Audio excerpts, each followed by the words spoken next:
दोस्तों, दुनिया में लगभग 90% व्यक्तियों की यही ख्वाहिश होती है कि उनका कोई खुद का स्टार्टअप हो या फिर कोई बिजनेस हो।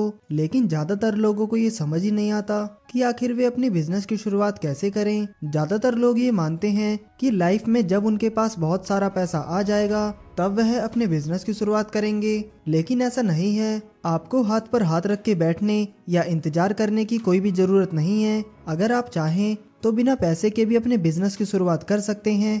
कैसे, जानने के लिए बने रहिए हमारे साथ वीडियो में एंड तक। दोस्तों, जब भी कोई ऐसी सिचुएशन होती है जहां कोई पर्सन अपना बिजनेस शुरू करना चाहता है लेकिन उसके पास उसे शुरू करने के लिए इन्वेस्टमेंट नहीं है, तो ज्यादातर मामलों में उस व्यक्ति के मन में ये ख्याल आता है कि क्या मैं बिजनेस और जॉब साथ साथ नहीं कर सकता। क्या मुझे बिजनेस करने के लिए अपनी जॉब को छोड़ना पड़ेगा? तो दोस्तों, आपको ऐसा करने की कोई भी जरूरत नहीं है। आप अपनी लाइफ के प्रति रियलिस्टिक रहें और जब भी आपको खाली टाइम मिले, वीकेंड्स में, हॉलीडेज में, आफ्टर वर्क, तो आप उसमें अपने बिजनेस की शुरुआत करें। क्योंकि इससे होगा ये कि एक तरफ जहां जॉब के थ्रू लिवलीहुड यानी कि रहने खाने और डेली का खर्चा चलता रहेगा, तो वहीं दूसरी तरफ स्टार्टिंग में आपको अपने बिजनेस पर पूरी तरह रिलाई नहीं होना पड़ेगा। यहाँ तक आप अपने बिजनेस से होने वाले प्रॉफिट को खुद के खर्च में नहीं बल्कि बिजनेस की ग्रोथ को बढ़ाने के लिए इन्वेस्ट कर पाएंगे। कुछ टाइम बाद जब आपका बिजनेस आपको इतना रिटर्न या प्रॉफिट देने लगे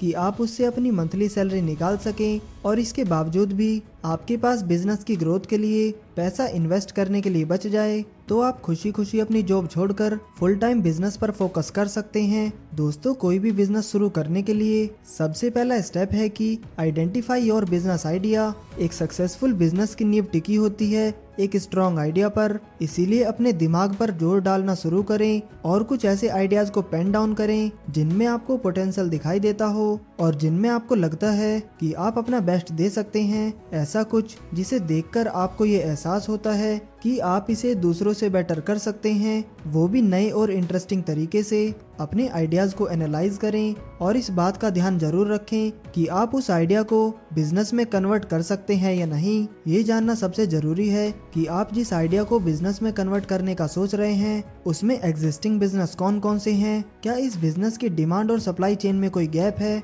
उस गैप को आप कैसे भर सकते हैं, किसी प्रोडक्ट के थ्रू या फिर किसी सर्विस के थ्रू। इसके बाद सर्विस हो या प्रोडक्ट जो भी आप चुनते हैं, क्या वो लोगों की लाइफ में कोई वैल्यू ऐड करेगा या नहीं। ये सारे ही क्वेश्चंस पहले ही सोचना बहुत जरूरी है ताकि आपको अपने बिजनेस आइडिया को इम्प्लीमेंट करते समय कम से कम प्रॉब्लम का सामना करना पड़े।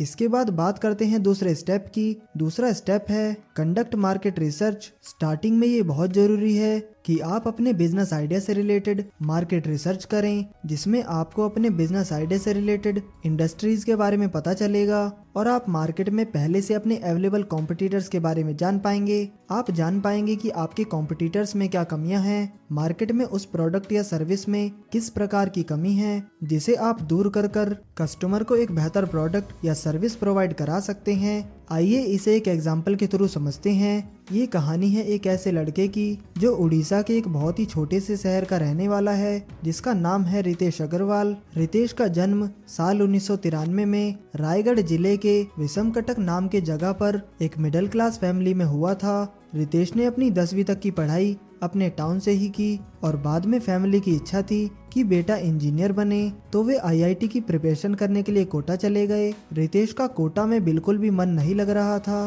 क्योंकि उनका बचपन से ही सपना था कि उन्हें एक एंटरप्रेन्योर बनना है। वे कोटा से भागकर दिल्ली आ गए और अपनी एंटरप्रेन्योर जर्नी को शुरू करने के लिए नए नए आइडियाज ढूंढने लगे। इसके लिए उन्होंने काफी लोगों के सेमिनार अटेंड किए और बहुत ज्यादा ट्रैवल करना शुरू कर दिया। ट्रैवलिंग के दौरान रितेश ने ऑब्जर्व किया कि उन्हें और काफी सारे लोगों को अर्जेंट होटल्स रूम बुक करने में बहुत सारे प्रॉब्लम्स को फेस करना पड़ता है। अर्जेंट में होटल वाले लोगों से उल्टे सीधे पैसे वसूल करते थे और बदले में उन्हें ढंग की सुविधाएं या फैसिलिटीज भी नहीं प्रोवाइड कराते थे।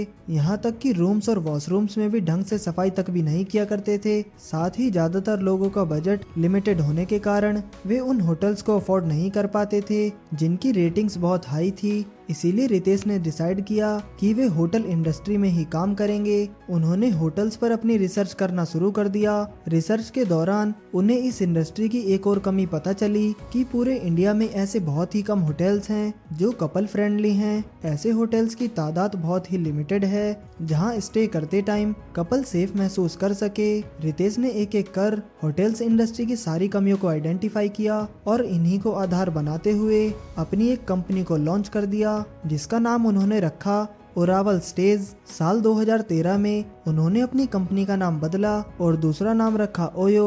रितेश ने इंडस्ट्री की कमियों को दूर किया और कस्टमर की डिमांड की पूर्ति की, इसीलिए तो आज वो इंडिया के सबसे कम उम्र में बनने वाले बिलियनियर्स में से एक हैं। तीसरा स्टेप है create a minimum viable product and test your idea. आपका आइडिया भले ही प्रोडक्ट सेल करने का हो या फिर सर्विस प्रोवाइड करने का हो, लेकिन स्टार्टिंग में आपको इस बात का ध्यान रखना पड़ेगा कि या तो आपका प्रोडक्ट बाकी लोगों के मार्केट रेट से कम हो या फिर वो बिल्कुल ही फ्री हो, जिससे आपके प्रोडक्ट या सर्विस की तरफ कस्टमर अट्रैक्ट हो और आपको उसके संबंध में लोगों से फीडबैक मिल पाए। इसका एक एग्जाम्पल हमें भारत पे में देखने को मिलता है। जब शाश्वत और भाविक ने अश्नीर ग्रोवर को एज ए फाउंडर जोड़ने के लिए मीटिंग की, तो उस समय पर इंडिया में जितने भी यूपीआई प्लेटफॉर्म थे, फिर वो चाहे पेटीएम हो या फोन पे, वे सभी पर ट्रांजैक्शन पे मर्चेंट से 2% की ट्रांजैक्शन फी लेते थे। तो मर्चेंट को भारत पे की तरफ अट्रैक्ट करने के लिए भाविक और शाश्वत चाहते थे कि इस ट्रांजैक्शन फी को घटाकर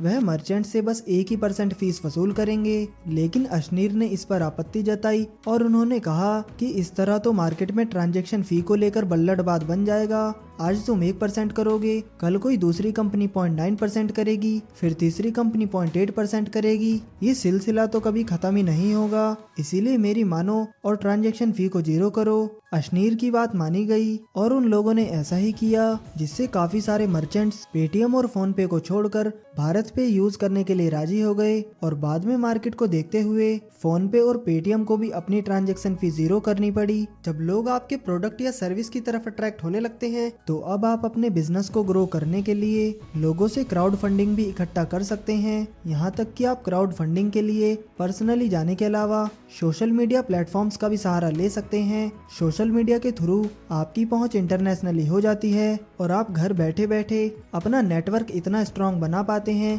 कि अपने बिजनेस के लिए करोड़ों रुपए की फंडिंग उठा सकते हैं। साथ ही साथ उनके रिव्यूज, कमेंट्स, लाइक, शेयर्स आपके प्रोडक्ट या सर्विस के लिए पब्लिसिटी और एडवर्टाइजमेंट का काम भी करेंगे। चौथा स्टेप है create a platform and setup a payment method. Social media publicity के बाद आप अपने प्रोडक्ट या सर्विस के लिए एक वेबसाइट या ऐप भी क्रिएट कर सकते हैं, जहां पर आपके कस्टमर्स आप तक इजीली पहुंच पाएं और आपके प्रोडक्ट या सर्विस की कंप्लीट इंफॉर्मेशन ले पाएं। ये वेबसाइट या ऐप आपके प्रोडक्ट या सर्विस को लोगों को पहुंचाने की क्षमता रखती है, क्योंकि आजकल इंटरनेट का दौर है। वर्ल्ड के लगभग ज्यादातर सभी लोग अपना समय आजकल सोशल मीडिया पर ही बिताते हैं। यहाँ तक कि बड़ी से बड़ी कंपनीज भी आज के टाइम में ऑनलाइन वर्क कर रही है, क्योंकि इससे उसकी स्केलेबिलिटी डबल हो जाती है। ऑफलाइन तो उनका बेस बना ही हुआ है, ऑनलाइन होने से उनसे बहुत सारे कस्टमर्स और जुड़ जाते हैं। इसके साथ ही उन्हें जरूरत पड़ती है एक बेहतर पेमेंट मेथड की। हालांकि कैश सबसे इजी और फास्टेस्ट मेथड है पेमेंट का,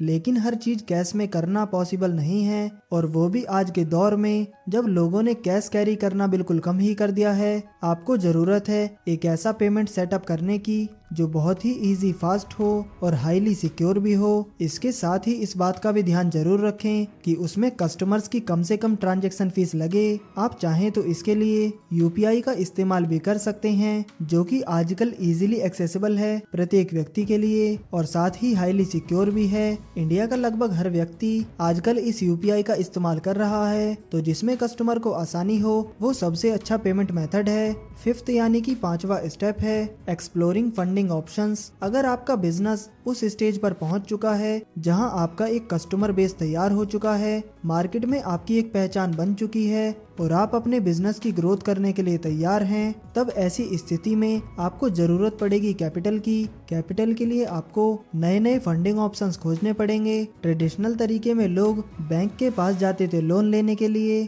लेकिन आज के टाइम में लोग अलग अलग ऑप्शंस का यूज करते हैं। इसमें क्राउड फंडिंग है, अगर आप एक स्टार्टअप हैं तो इसके लिए एंजल इन्वेस्टर्स हैं, वेंचर कैपिटलिस्ट हैं, यहाँ तक कि आजकल तो इसके शार्क टैंक जैसे रियलिटी शोज भी आ गए हैं, जहाँ जाकर आप शार्क्स या जजेस को अपना बिजनेस आइडिया सुना सकते हैं और अगर उन्हें आपका आइडिया पसंद आता है तो वो आपके बिजनेस की कुछ % इक्विटी के बदले में बिजनेस या स्टार्टअप में इन्वेस्ट कर देते हैं। इसके अलावा वे बिजनेस को सक्सेसफुली रन करने के लिए आपको गाइडेंस भी प्रोवाइड करते हैं। दोस्तों, आज के इस इंटरनेट के दौर में ऐसे कई बिजनेसेस हैं जिनकी शुरुआत आप बिना किसी इन्वेस्टमेंट के कर सकते हैं। जैसे अगर आपके पास कोई स्किल है तो आप फ्रीलांसिंग के रूप में काम करना शुरू कर सकते हैं। अगर आप एक वेब डेवलपर हैं, ग्राफिक डिजाइनर हैं, वीडियो एडिटर हैं या फिर एक वॉइस ओवर आर्टिस्ट हैं तो आप बिना किसी इन्वेस्टमेंट के ऑनलाइन फाइबर या फिर अपवर्क जैसे प्लेटफॉर्म पर अपने वर्क की शुरुआत कर सकते हैं। इसके अलावा दूसरा ऑप्शन है आपके पास यूट्यूब, जहां से आज लाखों यूथ बिना किसी इन्वेस्टमेंट के टेक, फाइनेंस, एंटरटेनमेंट, एजुकेशन जैसे कई नीश के ऊपर अपनी वीडियोस बनाकर खुद के मल्टीपल बिजनेसेस खड़े कर रहे हैं। साथ ही Instagram reels creation, language translation service, online coaching, test series, SEO expert, online consulting जैसे कई बिजनेसेस हैं जिनकी शुरुआत आप जॉब के साथ साथ पार्ट टाइम या फुल टाइम भी कर सकते हैं। आज का ये दौर हम सभी के लिए एक बेहतर अपॉर्चुनिटीज लेके आया है। इंटरनेट के थ्रू हम घर बैठे बैठे जो चाहे वो कर सकते हैं। बड़ी ही पुरानी कहावत है, जहाँ चाहा है वहाँ रहा है। तो बस अब सोचना बंद कीजिए और लग जाइए अपने सपनों को पूरा करने में बिना कोई आलस या बहाना किए। तो दोस्तों, आज के इस वीडियो में इतना ही। उम्मीद है कि आपको ये वीडियो पसंद आया होगा। अगर वीडियो पसंद आया हो तो वीडियो को लाइक करें और ऐसे ही वैल्यूएबल वीडियोस देखने के लिए हमारे चैनल को सब्सक्राइब करना ना भूलें। आपका कीमती समय देने के लिए धन्यवाद।